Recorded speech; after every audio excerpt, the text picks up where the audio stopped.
Machine Learning Manager resource allows Ignition users to create machine learning models inside the Ignition platform using tag historian data or data imported from CSV. I have a few models here that I've already trained, but let's create a new model here at the bottom of the screen. First, you'll be prompted to enter a name and a description for your model. The description is optional, but I'm going to add one here. Next, you'll select the type of model you want to create. There are a few different types to choose from, and each of them have their own algorithms. Here, since this is our fuzzy model, let's go with the fuzzy k-means. You can further customize the parameters for your model on this next screen. The parameters will vary depending on which algorithm you selected on the previous screen. I'm fine with these parameters, so I'll leave them as is. Now you can import your training data. A good rule of thumb here is to use a dataset with at least 100 rows, though more is always better. You can import tag history data by clicking on tag history and selecting some tags.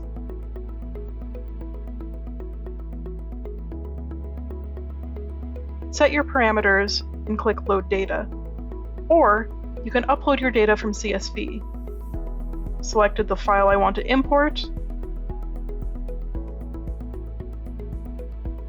I'll click Load Data, and there's my training data.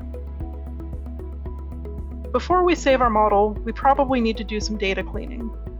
You can delete individual rows or columns.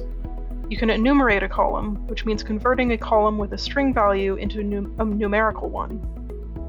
You can normalize a column, which will convert numerical values on a scale between 0 and 1. You can replace null values with a 0, or you can remove those nulls from the dataset entirely.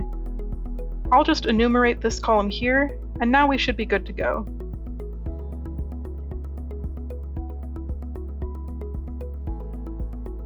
So now our model should be here on the main screen. Let's inspect the model and see how it did with the training data.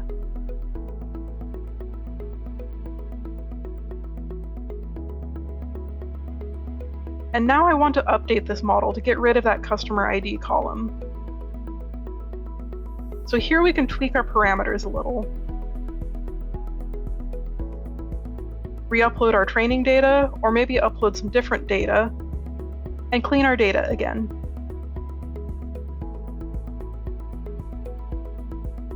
I'm going to go ahead and delete both the customer ID and genre column this time.